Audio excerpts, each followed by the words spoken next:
इसको फोकस नहीं करना चाहिए कि उन्होंने किसको बीट किया, हमें इस चीज़ को फोकस करना चाहिए कि उन्होंने डेवलपमेंट किया। ठीक है, इन्वेस्टर के हवाले से देखा जाए तो रिसेंटली अभी 3-4 दिन हफ्ता पहले की न्यूज़ है कि इन्वेस्टर वहाँ पे बहुत वो क्या अट्रैक्शन कर रहे हैं। तो अगर इन्वेस्टर के लिहाज से देखा जाए तो वो इस टाइम 3rd नंबर पे आने के उसके चांसेस हैं। उसको 35 एकड़ पे ये आपका सूरत डायमंड ब्राउज बना है, जो दुनिया की सबसे बड़ी अब ऑफिशियली बिल्डिंग बन चुकी है। 80 या 90 सालों बाद पेंटागन का जो खिताब था कि दुनिया की सबसे बड़ी ऑफिस, उसको छीन के अब ये बन गए हैं। तपस ड्रोन में ये है कि ये सर्वेलेंस भी कर सकता है, ये अटैक भी कर सकता है, मिसाइल भी छोड़ सकता है, ये दोनों कर सकता है।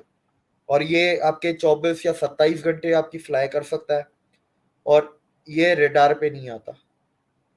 ये जिस हाइट पे जा सकता है, हाइट पे होता है ये, ऐसा ये स्टेल्थ नहीं है, लेकिन क्या है कि आपकी एक हाइट होती है, उस हाइट तक ही आपका रेडार काम करता है। कि इंडिया ने किस फील्ड में किस कंट्री को बीट नहीं किया। आप आईटी सेक्टर देख लें, आप उसका इंडिया की एक्सपोर्ट्स देख लें, आप उसके साथ साथ इंडिया का जो डेवलपमेंटल मॉडल है, इंडिया का इंफ्रास्ट्रक्चर है, कोई एक आप इंडिया का प्रोजेक्ट देख लें, इंडिया ने किस प्रोजेक्ट में किस कंट्री को बीट नहीं किया। जैसे वर्ल्ड ट्रेड सेंटर में बहुत सारा इन्वेस्टर पैसा लगाते हैं, वहाँ पे पेंटागन की आपने बात की, तो इसी तरह वहाँ पे वो एक इकोनॉमिक वो क्या कहते हैं एक्टिविटी जनरेट होगी, वहाँ पे बहुत ज़्यादा मिकदार ट्रेडिंग होगी। और सबसे बड़ी बात वहाँ पे डायमंड की ट्रेडिंग होने वाली है। डायमंड की ट्रेडिंग होने वाली है, तो जाहिर सी बात है इकोनॉमिक एक्टिविटी बहुत बड़ी जनरेट होने वाली है वहाँ पे, क्योंकि वो इतनी बड़ी बिल्डिंग बना दी गई हुई है, तो फिर वो वाकई वहाँ पे रेवेन्यू जनरेट करेगी, उनकी गवर्नमेंट के लिए बड़ा अच्छा है, उनके लोगों के लिए अच्छा है, जॉब जनरेशन बहुत ज़्यादा होगी। वर्ल्ड लार्जेस्ट कंसीडर किया जा रहा है एंड इट इज़ कह लें कि बड़ी ज़बरदस्त बात है इंडिया के लिए। और इंडिया ये प्रूव कर रहा है कि अब जो अमेरिका है, he is nothing in front of me. आने वाली जो सुपर पावर है, मे भी इंडिया अपने आप को वो कंसीडर कर रहा है। चाइना को बीट किया, ठीक है, चाइना को बीट करके इकोनॉमी में 5वें नंबर पे आ गया। तो इस हवाले से ये भी देखता हूँ पाकिस्तान के साथ अगर कंपेयर किया जाए तो आपको पता है कि यहाँ के जो इन्वेस्टर हैं, यहाँ की जो कंपनीज हैं, यहाँ के जो ब्रांड्स हैं, जैसा कि शेल पंप्स लगा लें, अब उनके जो शेयर्स हैं वो इंडिया में जाएंगे। आईफोन 15 प्रो जब लॉन्च होना है तो उसकी मैन्युफैक्चरिंग आपको पता है कहाँ होनी है, इंडिया में होनी है। एलन मस्क के साथ उनका जो मुआहिदा है वो तय हो चुका है। तो ये जब नरेंद्र मोदी, आपको पता है उसने क्या बात की थी? कहते हैं मैं बेवकूफ़ था कि मैं मजहबी तासुब में पड़ा रहा, मैं बेवकूफ़ था कि मैं लोगों को लड़ाता था आपस में। कहते हैं नहीं, अगर मुझे लड़ना है ना तो मुझे आईटी से लड़ना है, मुझे टेक्नोलॉजी से लड़ना है, मुझे इकोनॉमी से लड़ना है, मुझे आर्टिफिशियल इंटेलिजेंस से लड़ना है। और उसने वही काम किया। अगर आप उस हाइट से ऊपर उड़ाएं तो वो रेडार पे नजर नहीं आएगा। तो बेसिकली अगर उस हाइट पे उड़ा के अगर पाकिस्तान में आ जाए तो पाकिस्तानियों को नहीं पता चलेगा। ठीक है, अभी जो करंटली इंडिया के पास जो ब्रह्मोस है सर, वो हर किस्म का ब्रह्मोस है।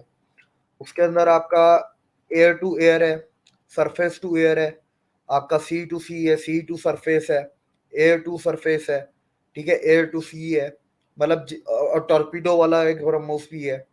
तो आपके ब्रह्मोस के जितने पॉसिबल एक मिसाइल के वेरिएंट हो सकते हैं, तकरीबन सारे ही वेरिएंट बना दिए हैं इंडिया ने, और सारे के सारे सक्सेसफुल है।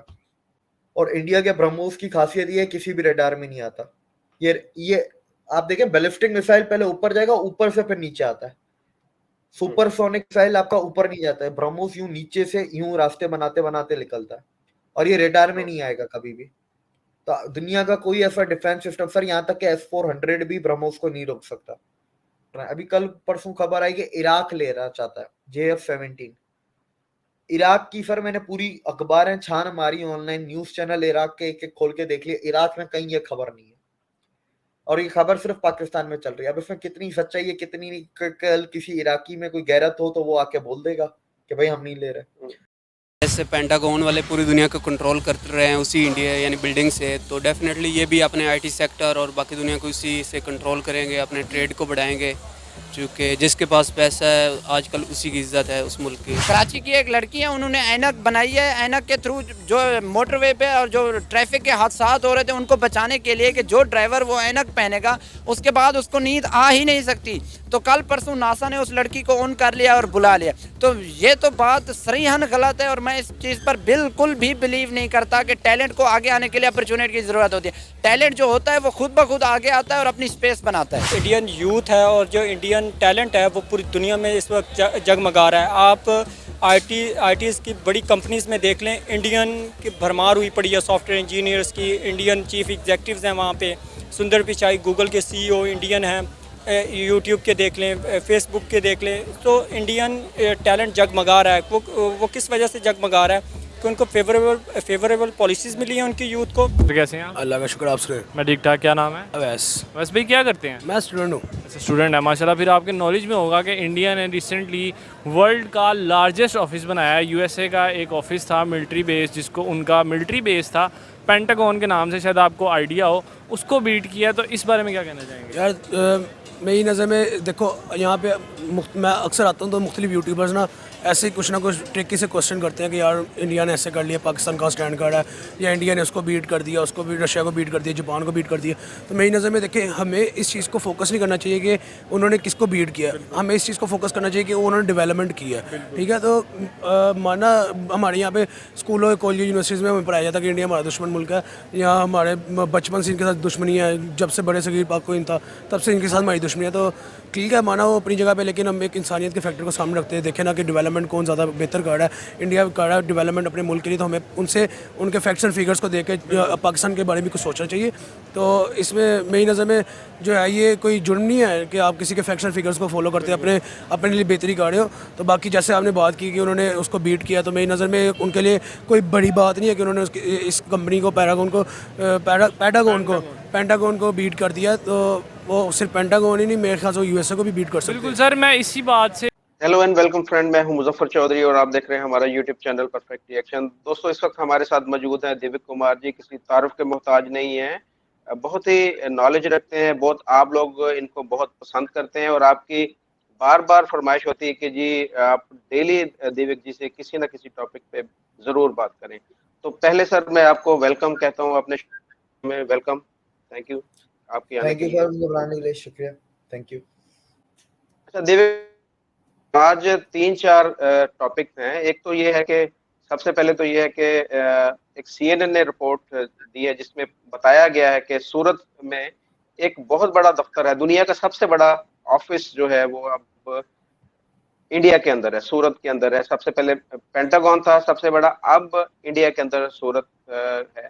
उसके बारे में आपसे जानेंगे। इसके साथ साथ अर्जेंटीना के साथ एक डिफेंस डील होने जा रही है इंडिया की, उसके ऊपर भी बात करेंगे। ब्रह्मोस के बारे में बात करेंगे कि रशिया ने इंडिया से डिमांड की है कि उन्हें ब्रह्मोस दिया जाए, और इसके साथ साथ ड्रोन का भी ऑर्डर दिया है इंडिया ने अपनी एक कंपनी को। ये सारे जो है टॉपिक, इनके ऊपर हम बात करेंगे। तो पहले हम बात करते हैं, सूरत की जानब जाते हैं कि सूरत में एक देखें, मुझे ये समझ नहीं आया कि इतना बड़ा एक इंडिया ने एक चीज रिकॉर्ड बनाया कि इतना बड़ा ऑफिस बनाया, लेकिन इंडिया को खुद नहीं पता कि मैंने एक रिकॉर्ड बना लिया, और अमेरिका से हमें पता चला कि जी इंडिया ने रिकॉर्ड बनाया। इसकी क्या वजह है यहाँ, पहले तो ये बताएं। नहीं सर, इंडिया को सब पता होता है, वही बात है ना, टैक्टिक्स होती है।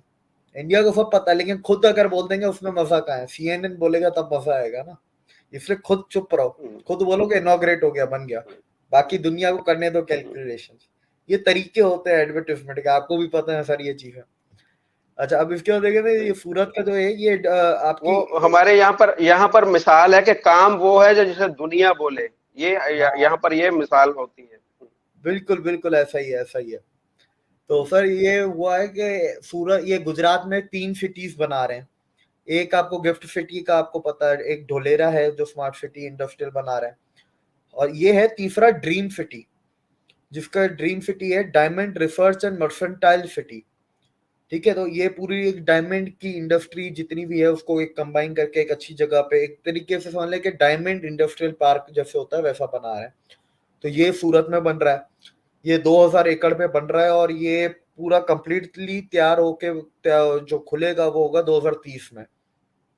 अब इस ड्रीम सिटी के अंदर 35 एकड़ पे ये आपका सूरत डायमंड ब्राउज बना है, जो दुनिया की सबसे बड़ी अब ऑफिशियली बिल्डिंग बन चुकी है।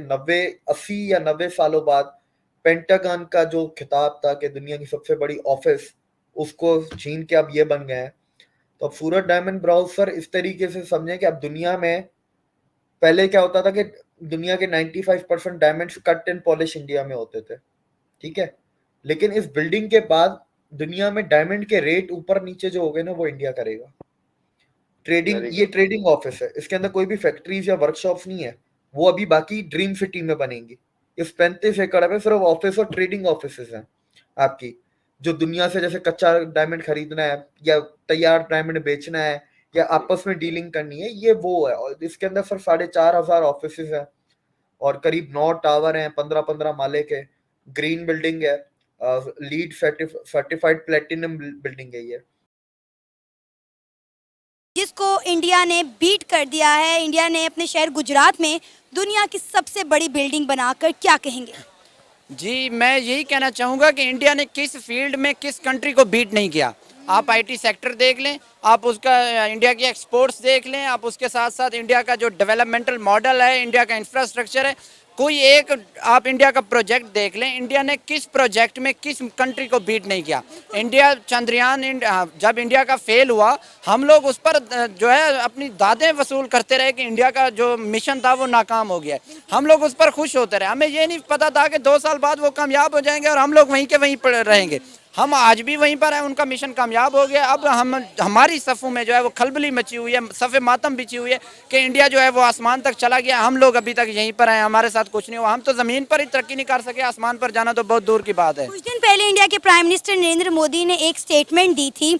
उन्होंने कहा था, फ्रांस में उन्होंने ये स्टेटमेंट दी थी, उन्होंने कहा कि इंडिया में टैलेंट भी है, इनोवेशन भी है, इंडिया में टेक्नोलॉजी भी है, इंफ्रास्ट्रक्चर भी है। जो इन्वेस्टर इंडिया में आकर इन्वेस्ट करेगा, इंडिया उसको जो है भारी रिटर्न्स देकर जाएगा। मतलब देखिए इंडिया के प्राइम मिनिस्टर कितने कॉन्फिडेंस से जब ये बात कह रहे हैं कि यहाँ पे इंफ्रास्ट्रक्चर भी है, इनोवेशन भी है। तो जब एक मुल्क का प्राइम मिनिस्टर इस तरह के बयानात देता है दूसरे मुल्कों में जाकर, तो डेफिनेटली उनकी आवाम में भी एक कॉन्फिडेंस डेवलप होता है। जी बिल्कुल, आपने सही कहा है कि जब प्राइम मिनिस्टर अपनी आवाम को ओन करता है तो आवाम में जो है वो एक कॉन्फिडेंस बूस्ट होता है। हमारे मुल्क में तो सूरत हाल ये तक है कि हमारी जो पॉलिटिकल लीडरशिप है वो अपने कारकुनान को ओन करने के लिए तैयार नहीं है। आवाम तो बहुत हाई लेवल की बात है। हमारी जो लीडरशिप है, पॉलिटिकल लीडरशिप है, चाहे पाकिस्तान जो बड़ी मेजर पार्टी है, पाकिस्तान तहरीक इंसाफ को देख लें, PMLN को देख लें या पाकिस्तान पीपल्स पार्टी को देख लें, जब कोई वाक़या हो जाता है, अभी रिसेंटली 9 मई का वाक़या हुआ, पाकिस्तान तहरीक इंसाफ की लीडरशिप ने अपने कारकुनान से जो है बेदखली का ऐलान कर दिया। वो अपने कारकुनान को भी नहीं वो कर रहे थे। जब हमारे पॉलिटिकल लीडर्स अपनी आवाम को ओन नहीं कर रहे, जो उनकी लिमिटेड ऑडियंस है, तो पाकिस्तान 25 करोड़ का मुल्क है, जब हमारी लीडरशिप हमें ओन नहीं कर रही, तो बाहर के आने वाले इन्वेस्टर्स को किस तरह ओन करेगी।